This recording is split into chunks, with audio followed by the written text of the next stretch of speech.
باللہ من الشیطان الرجیم بسم اللہ الرحمن الرحیم۔ السلام علیکم friends, welcome to my YouTube channel Jalib vlogs. دوستو میں ہوں احمد اسامہ جالب، اور آج جس بارے میں بات کرنے جا رہے ہیں وہ ایک ٹاپک پچھلے ہمارے ایک فرینڈز نے سجیسٹ کیا تھا، ریکویسٹ کی تھی کہ آپ اس ٹاپک پر ویڈیو بنائیں، اور وہ ٹاپک ہے 18 امینڈمنٹ کیا ہے۔ آج کی ویڈیو ساری 18 امینڈمنٹ کے اوپر ہوگی کہ 18 امینڈمنٹ کیا ہے۔ شروع کرتے ہیں دوستوں۔ سب سے پہلے امینڈمنٹ کا مطلب آپ کو بتاتے ہیں امینڈمنٹ کیا ہے۔ امینڈمنٹ یہ ہوتی ہے اگر قانون میں کوئی تبدیلی کی جائے تو اسے تبدیل کرنے کے لیے ترمیم کی جاتی ہے، جس کو نیشنل اسمبلی سے 2/3 میجورٹی سے پاس کروایا جاتا ہے، پھر سینٹ سے پاس کروایا جاتا ہے۔ اس طرح کوئی بھی قانون ہو یا کوئی بھی بل، اسے پاس کر کے امینڈمنٹ کروائی جاتی ہے۔ دوستو امینڈمنٹ کا مزید طریقہ یہ ہے کہ ایک سمری بناتی ہے، سب سے پہلے ایک کمیٹی بنتی ہے، وہ ایک سمری بناتی ہے اور پھر اس کے اوپر پراپر ورک کرتی ہے، پھر اس کو قومی اسمبلی میں پیش کرتی ہے اور اس کے اوپر سب لوگ رائے دیتے ہیں۔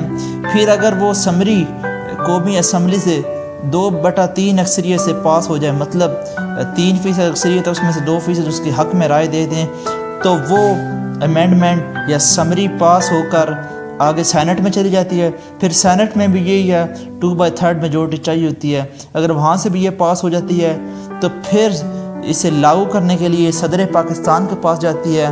صدر پاکستان نے اس کے اوپر صرف دستخط کرنے ہوتے ہیں، جس کے بعد اس ترمیم کو لاگو کر دیا جاتا ہے۔ دوستو 18ویں ترمیم کیا ہے؟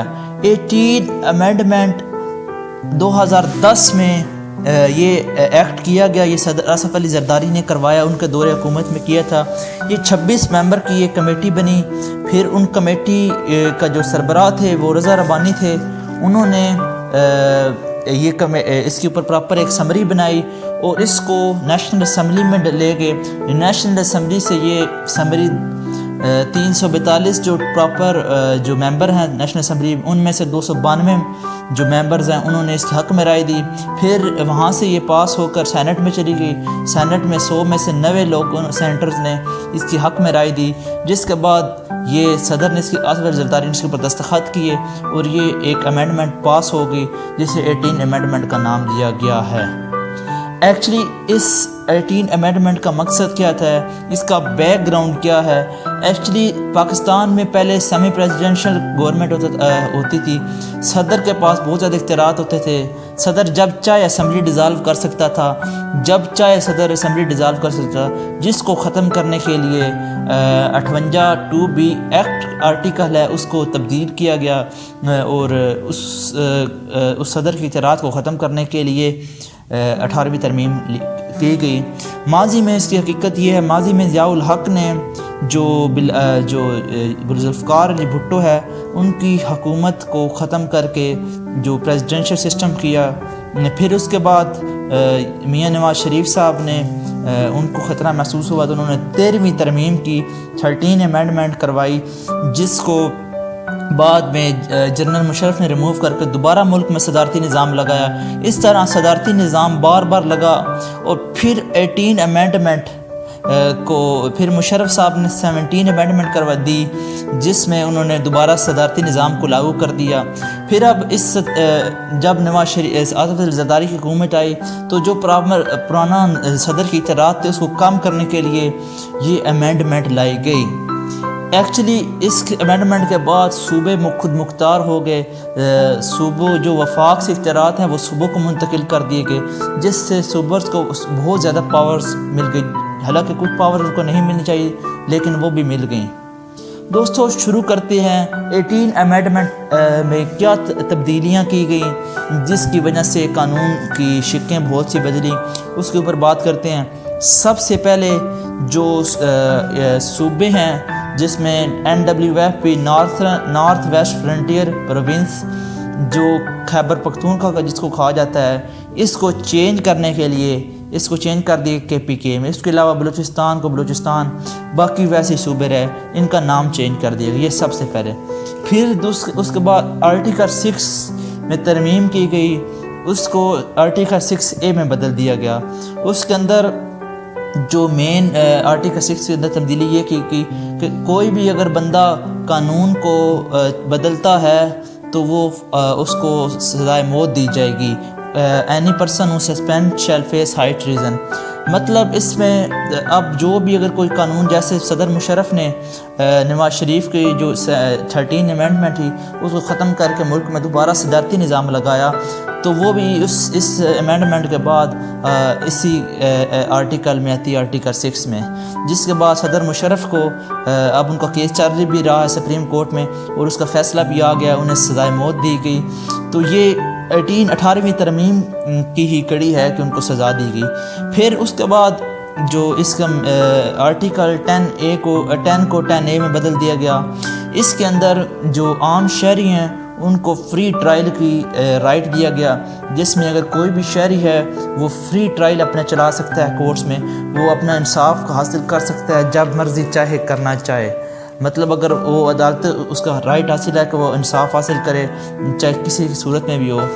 پھر اس کے بعد آرٹیکل 17 کو 17A میں بدل دیا گیا، جس کے اندر ہر شخص کو رائٹ دیا گیا کہ وہ کوئی بھی پارٹی یا اپنی کوئی یونین بنا سکتا ہے. لیکن اس کے اندر ایک چیز مطلع کی کہ پارٹی تو بنا سکتا ہے، وہ اس کو رائٹ حاصل ہے، لیکن وہ ایسی کوئی پارٹی نہیں بنائے گا جو پاکستان کے خلاف کام کرے. اگر ایسی پارٹی بنائے گا تو اس کے خلاف سخت کارروائی کی جائے گی. پھر اس کے بعد اگلا جو آرٹیکل بدلا گیا وہ آرٹیکل 19 ہے، اس کو 19A میں بدل دیا گیا، جس کے اندر ہر شہری کو رائٹ دیا گیا کہ وہ انفارمیشن کلیکٹ کر سکتا ہے کسی بھی صورت میں، چاہے وہ کسی قسم کی انفارمیشن کلیکٹ کرنا چاہے اسے رائٹ حاصل ہے. پھر آرٹیکل 25 اس کے اندر اس کو 25A میں بدل دیا گیا، جس میں ملک پاکستان کے ہر شہری کو رائٹ آف ایجوکیشن دیا گیا کہ ہر شہری تعلیم حاصل کرے گا، اور اس کے ساتھ ساتھ 5 سے 16 سال کے بچوں کو مفت تعلیم پورے پاکستان میں دی جائے گی. تب بھی آپ دیکھ سکتے ہیں پورے پاکستان میں اس 18 امینڈمنٹ کے بعد مفت تعلیم فراہم کی گئی، خصوصاً صوبہ پنجاب میں 5 سے 16 سال کے بچوں کو کتابیں بھی دی جاتی ہیں اور انہیں تعلیم بھی فری دی جاتی ہے. اس کے بعد اگلا جو آرٹیکل جس میں ترمیم ہوئی وہ آرٹیکل 46 ہے، اس کو 46A میں بدل دیا گیا، جو کہ سب سے مین آرٹیکل کہا جاتا ہے کہ جو پریزیڈنٹ ہے اس کو اسمبلی ڈیزالو کر سکتا ہے، اس کے پاس رائٹ ہے، لیکن اس کو جو باؤنڈ اس طرح کر دیا گیا کہ اب وہ جو بھی اسمبلی ڈیزالو کرے گا وہ صرف پرائم منسٹر کی ایڈوائس کے اوپر. پھر آرٹیکل 58 میں بدل دیا گیا، تو اس میں بھی یہی ترمیم کی گئی کہ جو صدر پاکستان ہے وہ نیشنل اسمبلی کو ڈیزالو کر سکتا ہے، لیکن پہلے یہ ہوتا تھا رائٹ کہ صدر جب چاہے ڈیزالو کر سکتا، چاہے وہ وزیر اعظم سے مشورہ لے یا نہ لے.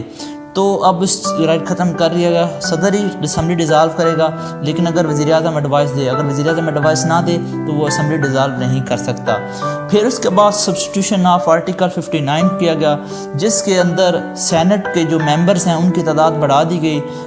پہلے سینٹ کے ممبرز کی تعداد 100 ہوتی تھی، پھر اس کو چار ممبرز بڑھا دی گئے، جس کے بعد 104 ہو گئے، جس میں 23 ہر پروونس سے ممبر ہوں گے، 8 فاٹا سے، پھر جو 4 ہیں وہ اسلام آباد کے دارالحکومت سے 4 ممبرز ہوں گے جو سینٹ میں.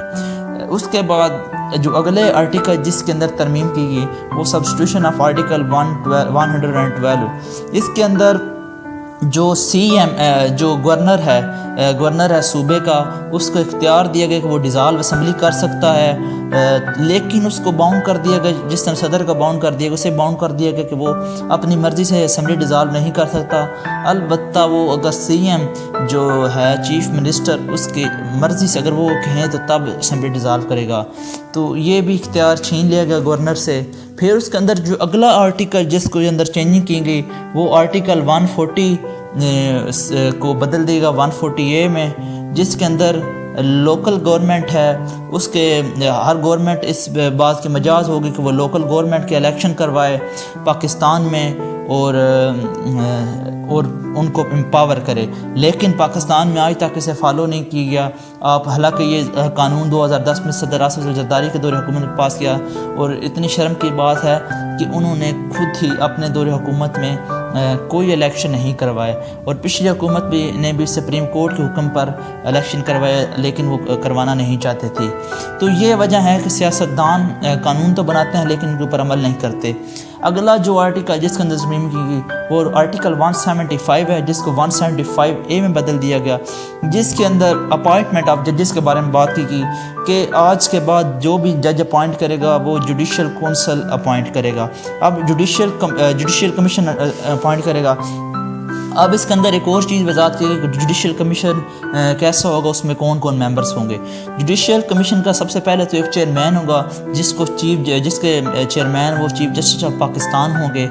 پھر اس کے بعد ممبرز ہوں گے، 2 ممبرز ہوں گے جو سینئر ججز آف جو سپریم کورٹ ہیں، اس کے بعد چیف جسٹس کے بعد وہ ہوں گے۔ پھر سب ججز آف آل جتنی بھی کورٹس ہیں ان کے یا ہائی کورٹ سے کوئی سینئر ججز ہیں ان کو سلیکٹ کیا جائے گا۔ پھر اس کے بعد اگلے فیڈرل منسٹر آف قانون لا وزارت قانون کو بھی اس کا ممبر بنا دیا گیا۔ پھر اس کے بعد جو اٹارنی جنرل آف گورنمنٹ کا جو اٹارنی جنرل دیتی ہے اپنا قانون کا وکیل، تو اسے بھی اس کا ممبر رکھا گیا۔ پھر ایک وکیل ہوگا جو موسٹ سینئر جج کو، اس کو ایڈوکیٹ آف سپریم کورٹ ہوگا، اس کو سپریم بار کونسل جو ہے وہ 2 سالوں کے لیے منتخب کرے گی۔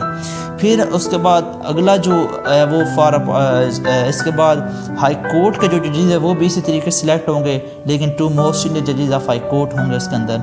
باقی اس کے اندر ایک اگلا جو قانون کیا گیا، ترمیم کی گئی، وہ آرٹیکل 177 ہے، جس میں چیف جسٹس آف پاکستان کو اور جو ادر ججز آف سپریم کورٹ اور یہ دوسری کورٹس ہیں ان کے ججز کو صدر پاکستان منتخب کریں گے۔ اس طرح صدر کو یہ بھی اختیارات ہے کہ وہ چیف جسٹس آف پاکستان اور ادر جو بھی ججز ہیں ان سب کو نومینیٹ صدر پاکستان کریں گے۔ تو اس کے بعد ایک اور چینجز یہ کی گئی کہ ہمیشہ جو ملک پاکستان میں کوئی بھی پہلے 3 دفعہ وزیر اعظم نہیں بن سکتا، 3 دفعہ نہیں بن سکتا تھا، نہ ہی وزیر اعلیٰ بن سکتا تھا۔ اس قانون کو بدلنے کے لیے اس میں ترمیم یہ کی گئی کہ کوئی بھی شخص 3 دفعہ وزیر اعظم بن سکتا ہے اور ساتھ ہی وزیر اعلیٰ بن سکتا ہے۔ یہ اس ترمیم کے پیچھے دراصل میاں نواز شریف اور میاں شہباز شریف کو سپورٹ کرنے کے لیے یہ ایکٹ چینج کیا گیا، کیونکہ وہ 2 دفعہ وزیر اعظم رہ چکے تھے، شہباز شریف بھی 2 دفعہ وزیر اعلیٰ رہ چکے تھے، تو ان کو 3 دفعہ بنانے کے لیے، ان کو فائدہ پہنچانے کے لیے یہ کیا۔ ایکچولی یہ جو ترمیم تھی اس کو 3 پارٹیوں کی اکثریت تھی قومی اسمبلی میں اور انہوں نے ہی پاس کروایا۔ ایک جو تھی اس میں صدر آصف علی زرداری، ان کا تو صاف اختیارات ہے کیونکہ جو ذوالفقار علی بھٹو کو بھی پریزیڈنشل سسٹم سے نقصان پہنچا۔ پھر نواز شریف ان کے مفادات ہیں اور پیچھے یہ نظر آ رہے ہیں وزیر اعظم کے۔ پھر تیسری جو پارٹی تھی ANP، جس عوامی نیشنل پارٹی، تو ان کے اختیارات تھے کہ ان کا جو الیکشن موٹیو تھا وہ یہ تھا کہ خیبر پختونخوا کو نام چینج کر دیا گیا، KPK میں بدل دیا جائے گا، تو اس لیے ان کو بھی فائدہ پہنچا۔ اس 18 امینڈمنٹ کا فائدہ ان 3 پارٹی کو بہت زیادہ تھا، اس لیے ان تینوں کی رائے تھی۔ پھر ایک اور کونسل بنایا گیا جس کو مشترکہ مفادات کونسل کا نام بھی دیا گیا، جس کے اندر تمام پارٹیز کے رہنما ہوں گے اور ان کو اس بات پر کنونس کیا گیا کہ وہ 90 دنوں کے اندر لازمی ایک نہ ایک میٹنگ رکھیں گے۔ اس طرح یہ تھی دوستو ساری ویڈیو۔ ایکچولی اس سب میں یہ آتا ہے کہ 18ویں ترمیم کا مقصد یہ تھا کہ صدر کے اختیارات، پاکستان میں پہلے سیمی پریزیڈنشل گورنمنٹ ہوتی تھی، صدارتی نظام ہوتا تھا، تو اس کو ختم کر کے اب ڈائریکٹ پیور پارلیمنٹری سسٹم میں بدل دیا گیا۔ اس کے علاوہ ایک اور چیز، صوبوں کے جو وفاق سے اختیارات چھین کر صوبوں کو بدل دیے گئے، جن میں بہت سے کچھ اختیارات تو ویسٹرن کنٹریز میں بھی نہیں دیے جاتے، جن میں بیسیکلی ایک خزانہ کے اختیارات، وزارت خزانہ، اور اس کے بعد وزارت صحت اور کچھ جو ریونیو اکٹھے کرنے کے، یہ سب جو ادارے ہوتے ہیں یہ وفاق کے پاس ہوتے ہیں۔ لیکن اس 18ویں ترمیم کے بعد اختیارات جو ہیں صوبوں کو بہت ہی زیادہ دے دیے گئے، جس کے بعد صوبے خود مختار ہو گئے۔